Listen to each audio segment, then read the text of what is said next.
लेकिन आने वाले समय में अगर इजराइल भी G20 का भाग बन जाए तो कोई भी अतिशयोक्ति नहीं होगी और इसमें सबसे बड़ा रोल भारत और अमेरिका ही प्ले करने वाले हैं। भारत विश्व की सबसे बड़ी इकोनॉमी में से एक है। ऐसे में विश्व भारत के साथ चलने के लिए तैयार है। ऐसे पॉलिटिकल एनालिसिस के लिए आप द स्वदेश को सब्सक्राइब करिए और नीचे बेल आइकॉन को जरूर दबाइए जिससे आपको नोटिफिकेशन मिल सके। हेलो और नमस्कार दोस्तों। हमास ने इजराइल पर आतंकवादी हमला किया। उसके बाद भारतीय प्रधानमंत्री नरेंद्र मोदी ने खुलकर इजराइल के समर्थन में ट्वीट कर दिया। यह पहली बार है जब भारत ने खुलकर इजराइल का समर्थन किया है। अभी तक भारत इजराइल और फिलिस्तीन के बीच में एक बैलेंस बनाकर चलता था, लेकिन इस बार भारत ने इजराइल को खुला समर्थन दे दिया। इस तरीके से आप देख रहे हैं कि भारत की विदेश नीति फिलिस्तीन से इजराइल की ओर शिफ्ट कर रही है। इधर कांग्रेस ने अपनी CWC मीटिंग के दौरान फिलिस्तीन के समर्थन में रेजोल्यूशन पास कर दिया। ऐसे में भारत की राजनीति के दो सबसे बड़े केंद्र, एक कांग्रेस और एक बीजेपी, यह खुलकर अपने अपने स्टैंड ले चुके हैं। जहां पर एनडीए की सरकार ने इजराइल का समर्थन किया, वहीं पर कांग्रेस ने फिलिस्तीन का समर्थन किया। ऐसे में भारतीय राजनीति तो गर्म होगी ही। आने वाले चुनाव में इसका प्रभाव भी आपको देखने को मिलेगा। लेकिन आज हम लोग बात करने वाले हैं, अचानक से भारत ने इजराइल के समर्थन में स्टैंड क्यों ले लिया, क्या है इसके पीछे का कारण, आज समझेंगे इस पूरे वीडियो में 3 पर्टिकुलर सेगमेंट के दौरान। जहां पर पहले हम जानेंगे कि भारत और इजराइल के बीच में संबंध कैसे रहे हैं। दूसरा, भारत और इजराइल एक दूसरे की जरूरत क्यों बनते जा रहे हैं। और तीसरा, क्या अरब देशों का व्यवहार भी भारत को इजराइल की ओर जाने पर मजबूर कर रहा है। चर्चा करेंगे आज के वीडियो में। नमस्कार दोस्तों, मैं हूं सुधांशु और आप देख रहे हैं द स्वदेश।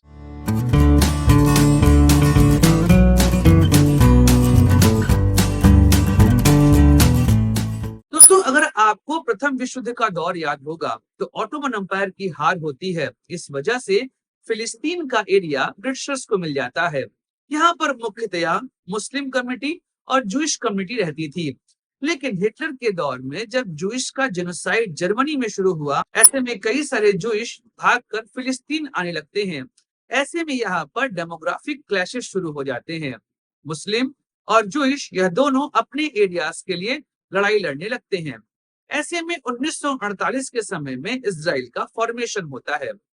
उस दौरान एल्बर्ट आइंस्टाइन ने नेहरू जी को एक पत्र लिखा और उसमें उन्होंने कहा कि भारत को इजराइल की स्थापना का समर्थन करना चाहिए, क्योंकि जूइश अभी तक पूरे विश्व में खाना बदोश जैसे रह रहे हैं।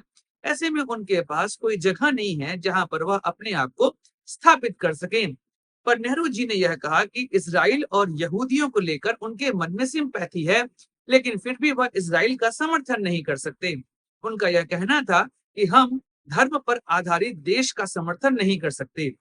लेकिन 48 के बाद 1950 आते आते फिलिस्तीन के पूरे एरिया में इजराइल की स्थापना हो चुकी थी। ऐसे में 1950 में भारत ने इजराइल को मान्यता प्रदान कर दी, लेकिन अभी भी राजनयिक संबंध भारत ने स्थापित नहीं किए थे। 1992 का दौर आता है, नरसिम्हा राव की सरकार बनती है। ऐसे में भारत ने इजराइल के साथ राजनयिक संबंध भी स्थापित कर लिए, लेकिन अभी भी भारत का कोई ऑफिशियल डेलीगेशन इजराइल नहीं जाता था। 1995 में भाजपा की तरफ से लाल कृष्ण आडवाणी इजराइल के दौरे पर गए थे, लेकिन 1999 में एनडीए की सरकार बनती है और 2000 में लाल कृष्ण आडवाणी डेलीगेशन के साथ 5 दिवसीय इजराइल की यात्रा पर जाते हैं। ऐसे में वहां पर भारत और इजराइल के बीच में संबंधों की शुरुआत होती है। 2003 का दौर आता है। एरियल शरोन, जो उस समय इजराइल के राष्ट्रपति थे, वह भारत आते हैं। ऐसे में भारत और इजराइल के बीच में द्विपक्षीय वार्ताएं शुरू होती हैं। 2017 में पहली बार कोई भारतीय प्रधानमंत्री इजराइल के दौरे पर गया और नरेंद्र मोदी वह प्रधानमंत्री बने। 2018 में बेंजामिन नेतन्याहू, जो कि इजराइल के राष्ट्रपति थे, वह भारत आते हैं। लेकिन 2021 में एक ग्रुप बनता है I2U2, मतलब इंडिया, इजराइल, यूएई और यूएसए। ऐसे में यह ग्रुप मध्य पूर्व क्षेत्र की राजनीति को परिवर्तित करने का प्रयास करता है।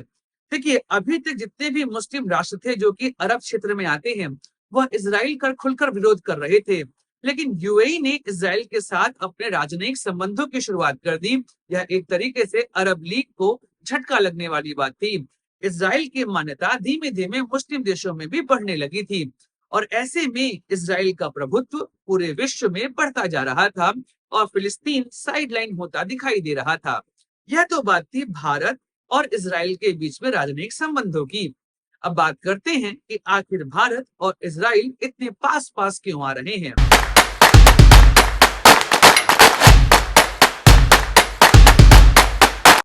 इसके लिए चलना पड़ेगा फिर से हमें कोल्ड वॉर के दौर में।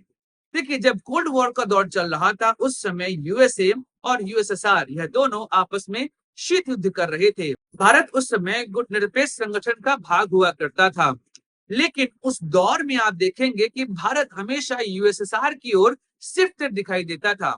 1965 और 1971 की पाकिस्तान वॉर हो रही थी। ऐसे दौर में भारत को हथियारों की आवश्यकता थी और इस दौरान इजराइल ने भारत का समर्थन किया और यहीं से इजराइल और भारत के बीच में धीमे धीमे संबंधों की शुरुआत होती है। 1990 का दौर आता है, यूएसएसआर के टूटने की पूरी संभावना दिखाई दे रही थी। ऐसे में भारत के ऊपर हथियारों का संकट आने वाला था। 1991 आते यूएसएसआर टूट चुका था, रशिया की पावर घट चुकी थी। ऐसे में भारत को हथियारों की आपूर्ति के लिए अब इजराइल के पास जाना पड़ा और इजराइल को भी एक ऐसे देश की आवश्यकता थी जो उसे समर्थन प्रदान कर सके। इस तरीके से 1990 के बाद इजराइल और भारत के बीच में संबंधों की शुरुआत होती है। इजराइल भारत को हथियार प्रोवाइड करता था क्योंकि भारत की भी सीमा काफी फ्रजाइल है और यहाँ पर भी पाकिस्तान और चीन के साथ हमारे संबंध बहुत खराब स्थिति में रहते हैं। खासकर पाकिस्तान के साथ हमारी दिक्कतें हमेशा चला करती हैं। 1999 में जब कारगिल वॉर हो रहा था उस दौरान भी यूएसए ने भारत की मदद करने से इनकार कर दिया, पर इजराइल ने भारत का संबंध बरकरार रखा, उनकी मदद भी करी। ऐसे में इजराइल और भारत एक दूसरे के पास आने लगे। 2017 में अगर आप देखेंगे हथियारों की खरीद में इजराइल भारत का सबसे बड़ा आपूर्तिकर्ता हो गया था। ऐसे में इजराइल और भारत दोनों को एक दूसरे की आवश्यकता दिखाई दे रही थी। साथ ही साथ जब I2U2 बना उसकी वजह से मिडिल ईस्ट में भी भारत का इन्फ्लुएंस शुरू हो गया। इस तरीके से भारत और इजराइल एक दूसरे के पास आने लगे और आप देखेंगे जब से इजराइल और भारत के संबंध अच्छे हुए हैं उसके बाद से भारत और अमेरिका के संबंध भी अच्छे होते चले गए क्योंकि इजराइल और अमेरिका ट्रू एलाइज हैं। इस तरीके से इजराइल ने अमेरिका को भारत के पास लाने में बहुत बड़ी मदद करी। उसके बाद आप देखेंगे अमेरिका और इंडिया इनके बीच में राजनयिक संबंध बहुत स्ट्रांग होते चले गए। यहाँ तक कि 2008 में भारत और अमेरिका ने न्यूक्लियर डील भी साइन कर ली। अगर आप मिसाइल के क्षेत्र में भी देखेंगे तो भारत और अमेरिका साथ साथ काम कर रहे हैं और इजराइल और भारत के बीच में संबंध सुदृढ़ होते जा रहे हैं। ऐसे में भारत और इजराइल के बीच में संबंधों की प्रगाढ़ता लगातार बढ़ती जा रही है और भाजपा की सरकार जब केंद्र में आई उसके बाद भाजपा ने खुलकर इजराइल का समर्थन करना शुरू कर दिया और यहाँ से भी भारत और इजराइल के बीच संबंध अच्छे होते चले गए। लेकिन सिर्फ यही एक कारण नहीं है, इसके अलावा अरब देशों का रुख भी यहाँ पर एक महत्वपूर्ण कारण बनता है। अब क्या है यह कारण, आइए समझते हैं।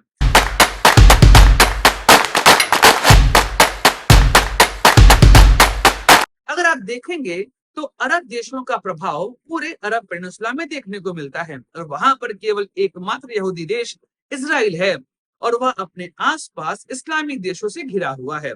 अगर यूएई को छोड़ दिया जाए तो अन्य कोई भी इस्लामिक देश इजराइल के साथ संबंध रखना नहीं चाहते।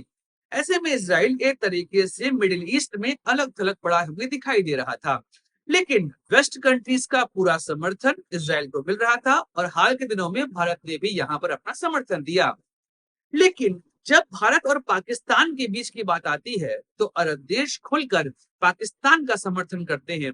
इसमें हाल में आप समझेंगे कश्मीर का मुद्दा। 2019 में जब भारत ने आर्टिकल 370 को हटाया उसके बाद से ही पाकिस्तान ने भारत का खुलकर विरोध करना शुरू कर दिया और यहाँ तक कि जो इस्लामिक संगठन है उसमें भी पाकिस्तान ने कश्मीर का मुद्दा उठाया और ऐसे में अरब देशों ने पाकिस्तान का साथ देना शुरू किया। यहाँ तक कि आतंकवादी मुद्दों में भी पाकिस्तान पर जब जब भारत ने आरोप लगाए हैं किसी भी अरब देश का सहयोग भारत को नहीं मिला।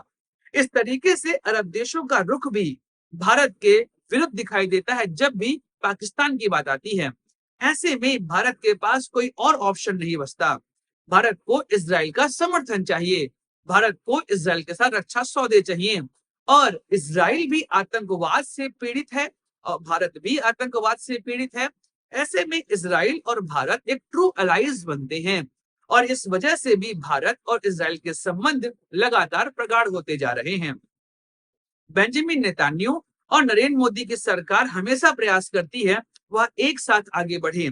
अगर अभी आप देखेंगे तो जो इंडिया मिडिल ईस्ट और यूरोप कॉरिडोर बनाया गया है उसमें भी इजराइल का बहुत बड़ा रोल है और यहाँ पर प्रयास किया जा रहा है इजराइल को G20 में शामिल करने का।